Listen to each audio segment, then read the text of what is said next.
এখানে টিআরসি নিক্ষেপ করার কি আছে? আমরা জাতি গড়ার কারিগর, আমরা শিক্ষক, আমরা সুপ্রিমপ্রাপ্ত শিক্ষক। শিক্ষকের উপর কেন এই অত্যাচার, কেন এই হামলা?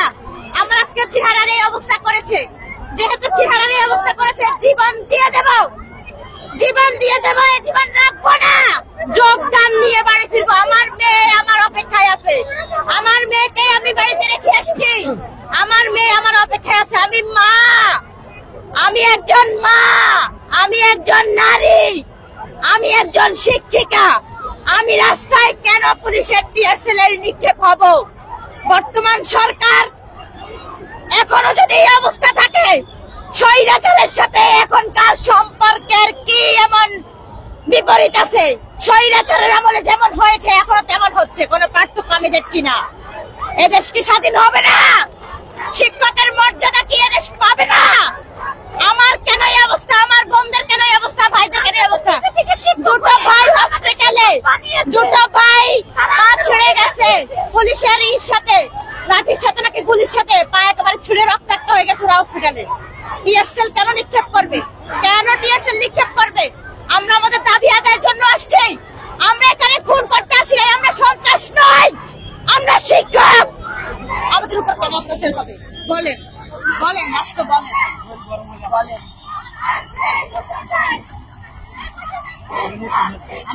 আমরা যোগদান ছাড়া কোথাও যাবো না, যাবো না, এখান থেকে মরে যাবো, যাবো না। আমি যাই না, আমাদের নিয়োগ ফিরাই দেয়, নাহলে আমরা বাসায় যাবো না। আমরা কি নিয়ে যাবো? দর্শক, আপনারা দেখতে পাচ্ছেন কান্নায় ভেঙে পড়ে গিয়েছে অলরেডি এই আন্দোলনকারী একজন নারী শিক্ষিকা। আপনারা জানেন সুপারিশপ্রাপ্ত হওয়ার পরেও এনারা এখনো নিয়োগ পাননি। সেটার দাবি নিয়ে তারা শাহবাগ চত্বরে এসেছিল আন্দোলন করার জন্য। তাদেরকে প্রতিহত করার জন্য পুলিশ কঠোরভাবে অবস্থান নিয়েছে, কিন্তু তারা আসলে তাদের দাবি না মানা পর্যন্ত, না হওয়া পর্যন্ত তারা এখান থেকে যাবে না। তারা বিভিন্ন ভাবে কান্নায় ভেঙে পড়ছে। তারা পুলিশের টর্চারিং হয়েছে, আমরা সেটা দেখতে পাচ্ছি, পানি নিক্ষেপ করছে তাদের উপরে, কিন্তু তাদের দাবি না হওয়ার পর্যন্ত তারা এখানে কঠোরভাবে অবস্থান করছে।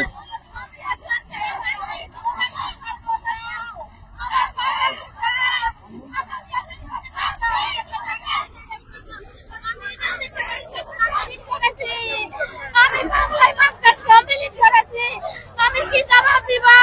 আমি আজকে 4 বছর হলো চাকরি ছাড়ছি। আমি ভাবতেছি না শ্বশুর বাড়িতে থাকতে, পারতেছি না বাবার বাড়িতে যেতে। সবাই আমাকে ধিক্কার দিচ্ছে, আমাকে সবাই মান সম্মান। ভাই আমি কি দিতে আসবো না? ভাই মেরে ফেলে না, যোগদান দিয়ে দেন।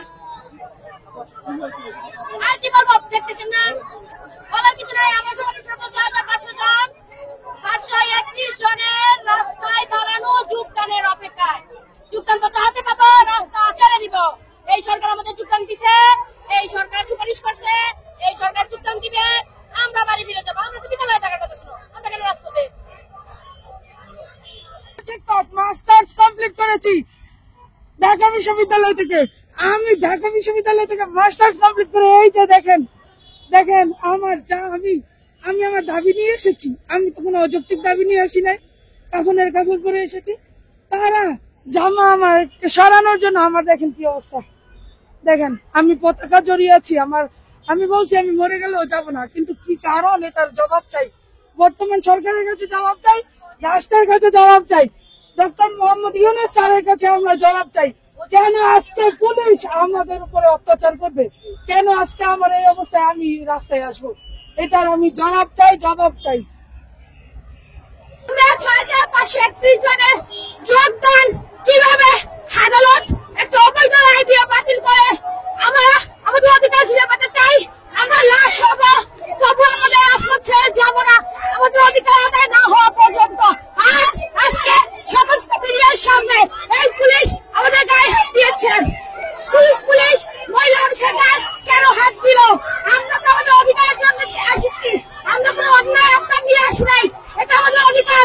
এই সরকার আমাদের সুপারিশ প্রাপ্ত করেছে, এই সরকার আমাদের সুপারিশ প্রাপ্ত করে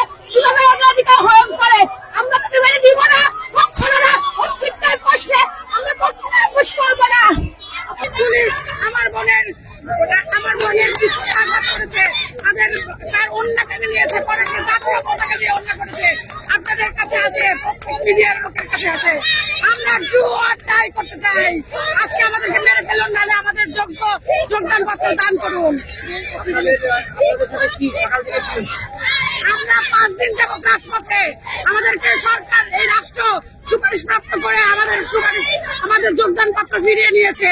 এই জন্য আমরা 5 দিন রাজপথে আছি। আমরা যতদিন পর্যন্ত আমাদের যোগদান দিবে না, আমরা যাবো না। আজকে আমাদেরকে হয় মেরে ফেলুন, না হলে আমাদের যোগদান পত্র দান করুন। আমাদেরকে গত 2-3 মাস ধরে আশ্বাস দেওয়া হয়েছে, পরে আমাদের যোগদানটাই বাতিল করেছে, পরে আবার পুলিশ আমাদেরকে আশ্বাস দিয়েছে।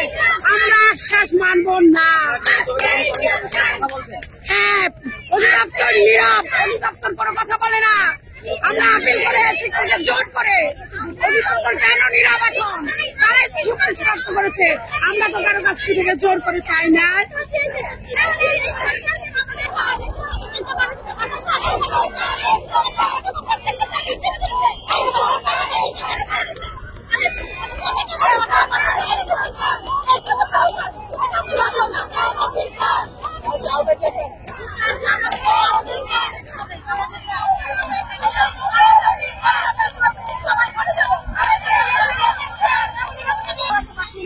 আমাকে চুড়ে ধরে টেনে নিয়ে আসে। এটার নাম কি মানুষ আর একটা মনের জামা ছিঁড়ে ফেলছে। আপনারা প্লিজ সবাই আসুন, আপনারা তো আমাদের ভাই। আপনারা যদি আমাদের পাশে না দাঁড়ান, আমরা কোথায় যাবো বলেন? কয়েকজন লোকই আসুন। আমাদের অধিকার, এটা আমাদের দাবি না। আমাদের শিক্ষক বানিয়ে কেন তারা নিয়ে চলে গেল? আমাদের অধিকার হরণ করা হয়েছে। আমাদের প্রথম 2টা ভাগ চাকরি করে, কিন্তু আমরা এই 3য় ধাপের সাথে যত লাঞ্ছনা বঞ্চনা, আমরা এই সামাজিক লাঞ্ছনার সহ্য করতে পারবো না। আপনারা হয় আমাদের যোগদান দেন, না হয় আমাদের মরণ দেন। আমরা এই কতদিন শান্তিপূর্ণ আন্দোলন করেছি, কিন্তু কোনো কাজ হয় নাই। আমাদের অধিকার আদায় দেয় নাই। আমরা হয় আজকে কাপড় বেঁধে নিয়ে আসছি, হয় মরবো, তাহলে যোগদান নিয়ে যাবো। স্যার, আপনি কোথায়? আপনার দেশে নারীদের আমাদের আছে 3 মাস ধরে ঘুরাইতেছে, আমাদের যোগদান নিয়ে কাল খানা করতেছে। আমি ডক্টর মোহাম্মদ ইউনূস স্যারকে বলতে চাই, ডক্টর মোহাম্মদ ইউনূস স্যার, আপনি কোথায়? আপনার দেশের নারীদের উপর লাঠিচার্জ চলতেছে, নির্যাতন চলতেছে, পুলিশি হামলা চলতেছে। আপনি কোথায়? বিচার চাই, বিচার চাই। 2023 সালে 14 জুন প্রথম ধাপ, দ্বিতীয় ধাপ চাকরি করে, তৃতীয় ধাপের 31 অক্টোবর সুপারিশ প্রাপ্ত করার পরও আর 2 মাস ধরে 3 মাস ধরে আমাদের এখনো নিয়োগ সম্পন্ন করতেছে না। আমাদের যত তাড়াতাড়ি সম্ভব, আমি ইউনূস স্যার মহোদয়কে বিশেষভাবে অনুরোধ করব, আমাদের যত তাড়াতাড়ি সম্ভব 6531 জনকে নিয়োগ সম্পূর্ণ করুন।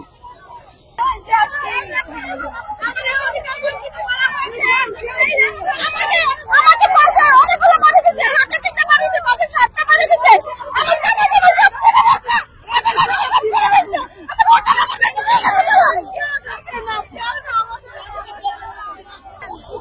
ওনাকে বাড়ি দিচ্ছে, লাঠি পিটা করছে, ব্যানারটার জন্য আঘাত করছে। আপু অনেক অসুস্থ হয়ে পড়ছে। তুলে নেওয়ার জন্য একজন পুলিশ, সে পুরুষ, অলরেডি আহত হয়ে পড়ে রয়েছে, এখানে দেখতে পাচ্ছি। শিক্ষক আমাদের আজকে এই পরিণতি কেন? স্বৈরাচারকে রিপোর্ট করেছে কি এই পরিণতি দেখার জন্য? আমরা ডক্টর ইউনূসের দৃষ্টি আকর্ষণ করছি। দেখেন আজকে শিক্ষকদের কি অবস্থা। এই দেশে স্বৈরাচার নেই, আমাদের সাথে স্বৈরাচারী কেন হচ্ছে? কেন আমাদের সাথে বৈষম্য হচ্ছে? কেন আজকে আমরা নারী শিক্ষিকা এখন রাস্তায় পথে ঘুরে পড়তেছি, মাথা ঘুরে পড়তেছি কেন? ছিল, কিন্তু আমরা হাইকোর্টের ভিতরে দেখেছি শুনানি অনেক খেলা হয়েছে।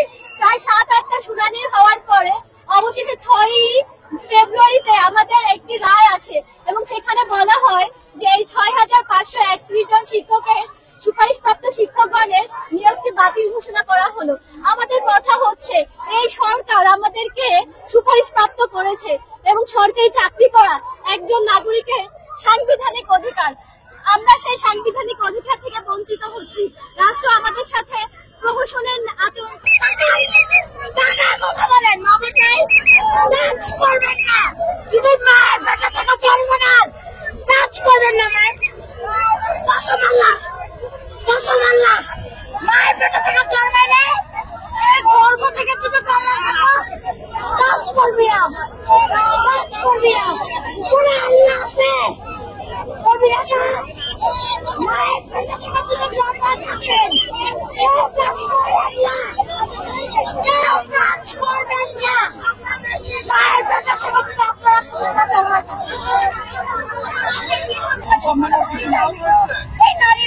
ফেব্রুয়ারিরা আমাদের আন্দোলনে ছিল, গণ অভ্যুত্থানে ছাত্র জনতা শিক্ষকরা যথেষ্ট আমাদেরকে সাহায্য করেছিল ছাত্রদের আন্দোলনে।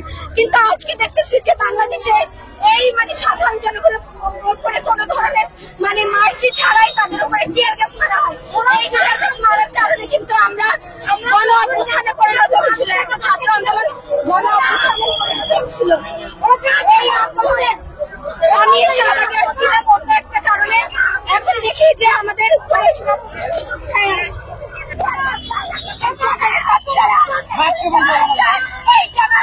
এই জামাতের যে কোনো ভাবে ব্যবহার করা যায়। এই রাস্তা কিভাবে সংস্কার হয়েছে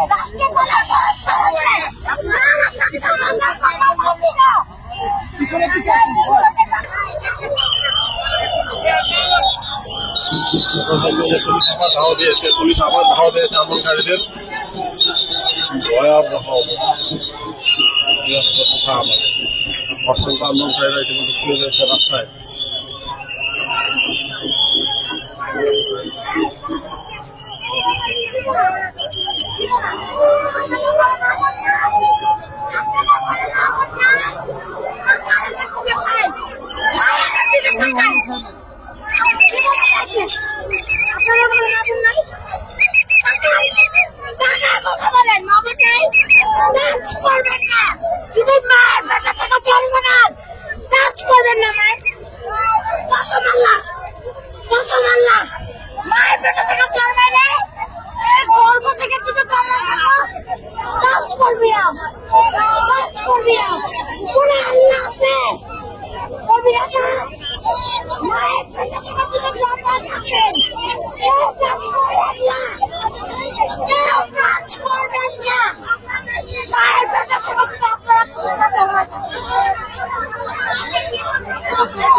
সাধারণ জনগণ